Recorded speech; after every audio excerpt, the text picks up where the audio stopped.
Здравейте! Днес моят политически коментар ще бъде на тема, която ще обвърже политическата връзка всъщност между авиацията и между Румен Радев. Българската авиация изпрати Румен Радев в Весените, но американската авиация според мен го преземи и то много бързо. Румен Радев според мен се оказа един от щастливците на българската авиация, защото е успял да получи мечтаното от него авиаторско образование. Успял е да направи успешна кариера във военно-въздушните сили на България. Успял е да стане въздушен ас. И това за всички, според мен, е видно от неговите умения. И имал късмета да стане въздушен ас, без да участва в истински военни действия, т.е. без да участва в война. Което според мен не го казвам като упрек, напротив. Това е било много добре, че ние можело да имаме въздушни асове без да участваме в война българите и България, българската държава. Така че връщам се на това, че Румен Радев може би е един от най-големите щастливци, да го нарека, от българската авиация. И именно този, да го нарека, негов късмет, който е бил в авиацията, след това му е помогнал вероятно да разшири своя периметър и от авиацията да влезе в политиката и като един идеален образ, който може да бъде противопоставен в президентски избори срещу кандидата на Бойко Борисов на времето преди 2 мандата, именно въздушният ас Румен Радев спечели една политическа битка и стана президент, след това повтори своя мандат на нашата република, президент на Република България. Но ако в авиацията той е бил безспорен ас, мисля си, че в политиката това далеч не е така, защото въпреки, че има 2 мандата като президент, в край на краищата, според мен, историята няма как да избегне един ден, когато се анализират фактите, които се свързват с неговото управление като президент. Тези 2 факта, които много пъти съм говорил за тях, и не само аз, това е договора с Ботиш и познатия ни път на Копринката, далеч не говорят, че става въпрос за един политически ас. Тоест въздушният ас и натовският генерал Румен Радев в край на краищата в политиката, в президентството, а и сега в изпълнителната власт като премиер, като че ли остава в сянката на пътя на Копринката, да го наречем. И какво се получи сега? След изборите, които бяха спечелени убедително от Румен Радев. Не бяха спечелени от неговите самишленици, от самия него, от олигарсите, които го подкрепиха.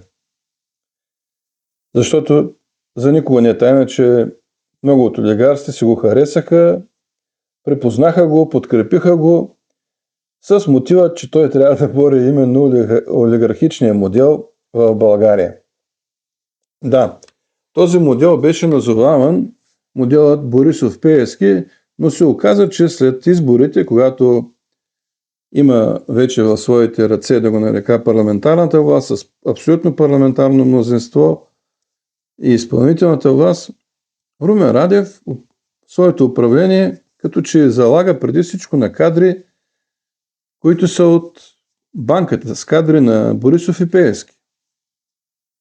Като изключим назначение на областни управители, на някои други такива, но също и сред министрите има хора, които са от банките кадри на Борисов и на Пеевски, пък и надолу структурите не са променени със своите ръководители, а и тези, пък, които се назначават, са отново свързани в по-голямата си част с Борисов и с Пеевски. Както се каза, дойде времето на истината и започна тази истина да лъсва, да излиза на бял свят. Така че за борбата с олигарсите я забравихме към настоящия момент.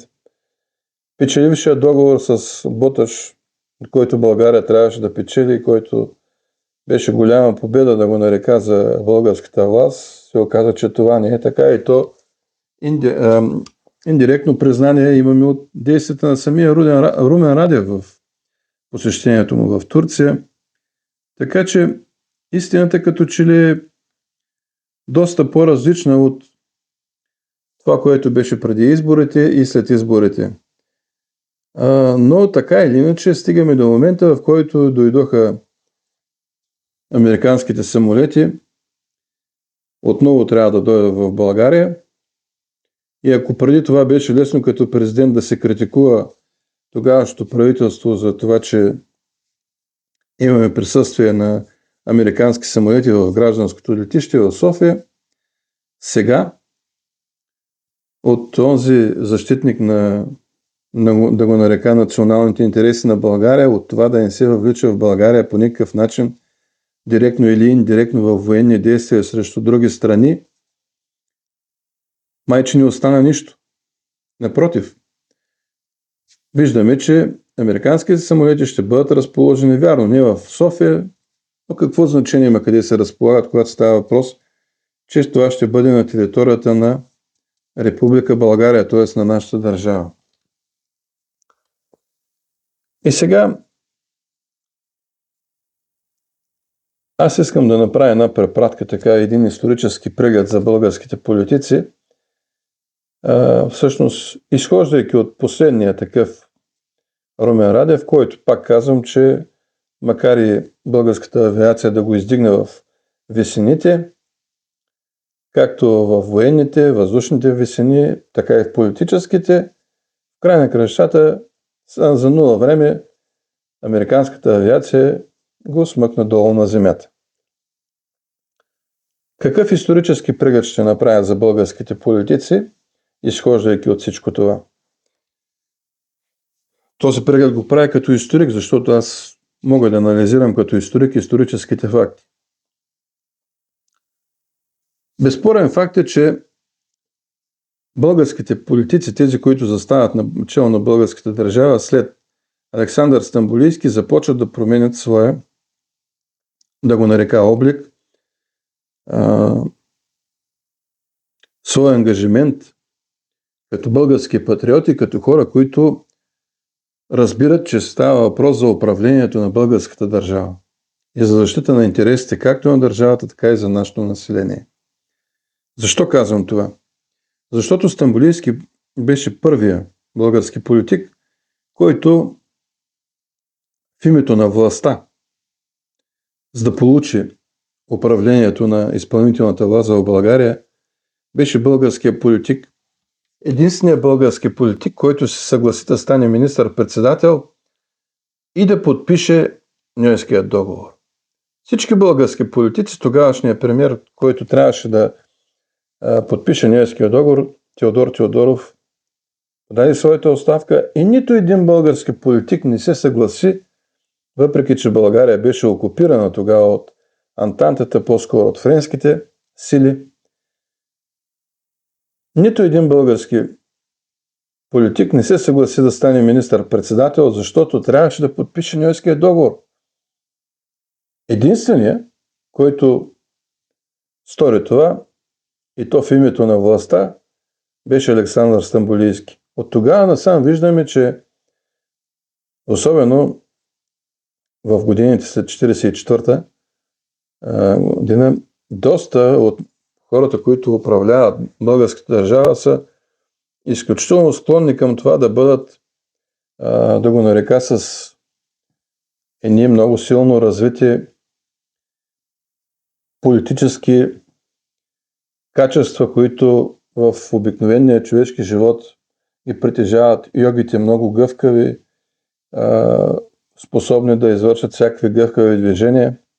За голямо съжаление казвам, че това се случи в управлението на българската държава. Особено пък след 1989 година виждаме, че ако някой иска да стане министър-председател най-лесно в България, то това трябва да заяви на първо място своето раболепие, послушание пред актуалните велики сили в момента, пред актуалните големи братия за България и политическата кариера пред него е открита.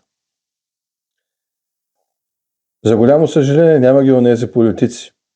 Дори като един Теодор Теодоров. Да не говорим, че по времето на Стамболийски, например, друга наша съседна държава, която също е загубила Първата световна война, става въпрос за Турция, и е предстояло да бъде окупирана. Тя е започнала окупацията от Антантата, нападната от Гърция, но за сметка на това пък начало там не застава човек като Александър Стамболийски, а излиза един Кемал Ататюрк, на който турците и днес са благодарни, че спасява тяхната държава. Де да имахме и ние тогава един Кемал Ататюрк, а не Александър Стамболийски. И виждаме, че това, което вкара в българската политика Александър Стамболийски, се развива с геометрична прогресия. От поколение на поколение все повече българските политици, особено пък тези, които искат да управляват наистина, да бъдат министър-председатели, са изключително гъвкави и готови да плонжират пред великите сили при най-малкия вятър, който може да задуха от някъде си. Връщам се отново на американската авиация, която приземи много бързо Румен Радев, приземи го долу на земята от висините, както в авиацията, така и в политиката. Казвам много бързо, но това е историята. Историята много ясно показва на нашите политици, че този израз на лъжата краката се къси наистина е верен. И най-лошо е, когато става въпрос за държавници, за хора, политици по-скоро, които упражняват държавната власт, да бъдат лъжци. И не е необходимо да чакаме, както едно време казахме, такъв израз имаше, какво чакат да дойдат германците ли? Сега да кажем какво чакаме да дойдат американците, че да кажат да светне истината за българските политици, включително за сегашната власт. Не е необходимо. Напротив, необходимо е българите сами да почнем да размишляваме, да анализираме действията на политиците и на първо място да слагаме нашият национален интерес. Националният интерес на България, не е националният интерес на Англия, не на Съединените американски щати, казвам на България. Защото, както и да го наричаме, със своите си действия, че приемаме именно американски самолети, които да участват в военни действия срещу Иран, ние на практика ставаме воюваща страна. А това, според мен, е изключително голяма грешка.